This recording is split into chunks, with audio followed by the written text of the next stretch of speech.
2020 साली भारतातील जनतेला पहिल्यांदा लॉकडाऊनचा सामना करावा लागला। अचानक पसरलेल्या कोरोनामुळे लोक घरात कैद झाली होती। आपण घराबाहेर पडलो की आपल्या जीवाला धोका आहे अशी भीती लोकांना वाटत होती। मात्र आता परिस्थिती बदलली आहे। व्हायरसचा प्रभाव कमी झालाय आणि बाजार पूर्वीप्रमाणेच उघडलेले आहेत। मात्र पुन्हा एकदा एका भागातील लोकांना पुन्हा एकदा काही काळ घरातच राहण्याचं आवाहन करण्यात आलंय।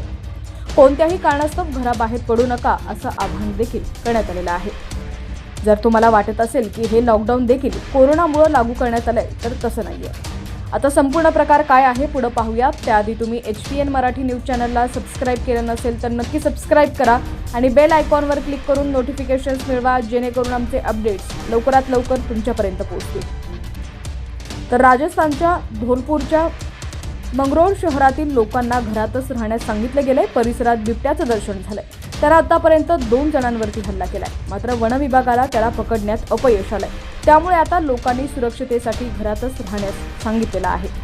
काही काळापूर्वी उदयपूरमध्ये बिबट्या दिसला होता। आता धौलपूरमध्ये बिबट्यानं दोघांवरती हल्ला केलाय। दोघांनाही गंभीर अवस्थेत रुग्णालयात दाखल करण्यात आलंय। शहरात रात्री उशिरा एका घराच्या मालकिणीला शेडमधून आवाज आल्यानंतर ती अंगणात डोकवायला गेली। जनावरं खूप आवाज करत होती। तिनं आत जाऊन पाहिलं असता महिलेला बिबट्या दिसला। ते पाहून ती हदरली। जीव वाचवण्यासाठी महिलेनं तात्काळ तिथून पळ काढला। महिलेनं आरडाओरडा केल्यानं आजूबाजूचे लोक तिथं जमा झाले। त्यांनी याबाबत वन विभागाला माहिती दिली।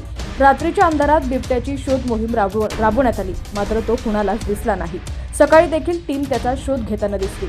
सध्या टीमनं लोकांना घरातच राहण्याचा सल्ला दिलाय। जोपर्यंत बिबट्या सापडत नाही तोपर्यंत घराबाहेर पडू नका अशी विनंती करण्यात आली आहे।